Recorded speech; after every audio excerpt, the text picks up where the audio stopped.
What's up, guys? Happy Monday. Happy Monday. Yeah. So listen, today I want to talk a little bit about the importance of a cohesive team as it relates to a buyer and ultimately the experience that they have in their transaction.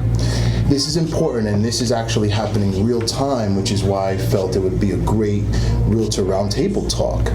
Is as realtors, many of buyers come to us already with a pre-approval in hand from a lender that we are unfamiliar with.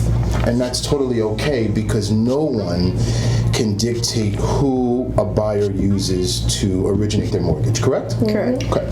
However, we teach, and one of our core principles when we meet with a new buyer is the importance of a team. And during the education phase, a buyer is starting to hire each player on their team, and each player has a specific role that they do very well, correct? The lender does the origination of the mortgage. We kind of corral the whole team together and sort of help guide them from start to finish, right? An appraiser is in charge of the valuation. You get it, obviously, we'll talk about. But what happens when a buyer brings in a lender who the realtor team is not familiar with, and different players on the team don't stay in their lane and start doing things that is reserved for another player on the team? Am I making sense? Yeah, definitely. Yeah. And the reason why I say that is right now we're working with a buyer who has a lender that we've never worked with, and that lender is starting to communicate information to the listing side. Wow. Which is a headache.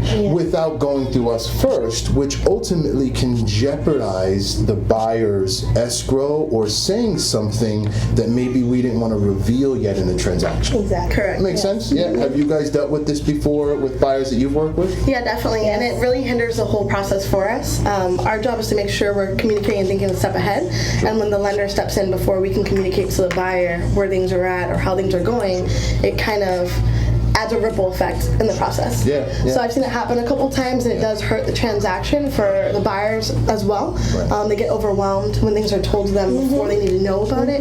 A good example is on one transaction, the buyer was told to get homeowners insurance before inspections were completed. Traditionally how we do it, obviously, is pass inspections, get to know the house, make sure you want to move forward before searching around to find out things that might hinder the process. Sure. It gave them little feelings of nervousness because we did have a roofing issue that was going to be addressed, but it almost stopped the entire process because we weren't able to have a discussion prior to having all parties involved, including the listing side. Sure. So it's happened, and it does happen. Yeah. I actually remember that case. Yeah. It caused an issue. Pulling my hair out. It could just affect all parties. I mean, you're going to freak out the listing agent, you're going to freak out the buyer, and then everybody's going to be in shambles, when that could have been avoided if there was just open communication on our side of the transaction and not, updating the listing agent before you even update our client on certain things. And to be honest, all information, you want to have clear communication, the process for both parties, but some things for the buyer is privy to them and their own personal information, and it isn't fair to share it without acknowledging and letting everyone know ahead of time. Sure, absolutely. So let's give some real examples for the audience watching. So, for example, an inspector should be cautious to not be that same buyer's contractor. Correct. This is an example of players staying in their lane and doing what they are specified to do.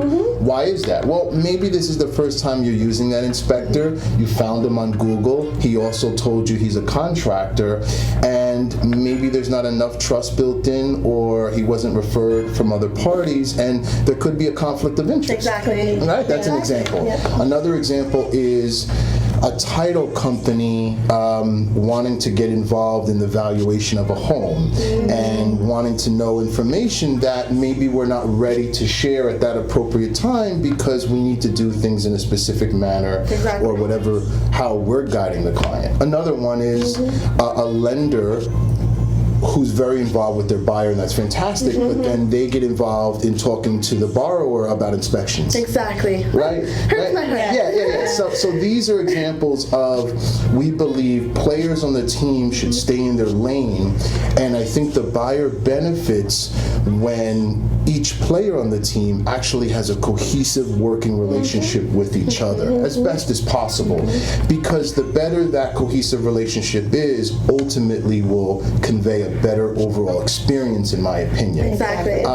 Versus what we're going through now, where I have to keep correcting this lender who I've never worked with.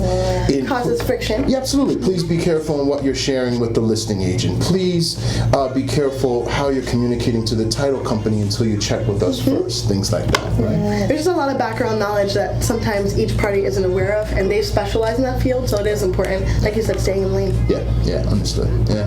I think that's why in our consults we we talk about the different type of lending institutions and where we've had success versus a different institution. So we'll try to guide our buyers to the right direction, but at the end of the day, they're going to make their own selection on lender, and we just have to work with it the best we can. Yeah, I agree. Yeah. So it's a big one. It's something that we all go through, and I think many agents in the industry go through. But I think from today's roundtable talk, if we can convey anybody watching this on the buy side, either getting ready to buy a home or in the process, it's important when you interview your real estate team, talk about the different players on the team, the role of each player. Have they worked with each other before? Because it does make an overall impact on the experience that you will see on the buy side during your process. So, It can make it so much more smoother. Makes it or breaks it. Yep. That's it. Yeah, fantastic. All right, cool. All right. Good talk. Thank you, guys. Thank you, guys. Have a great weekend.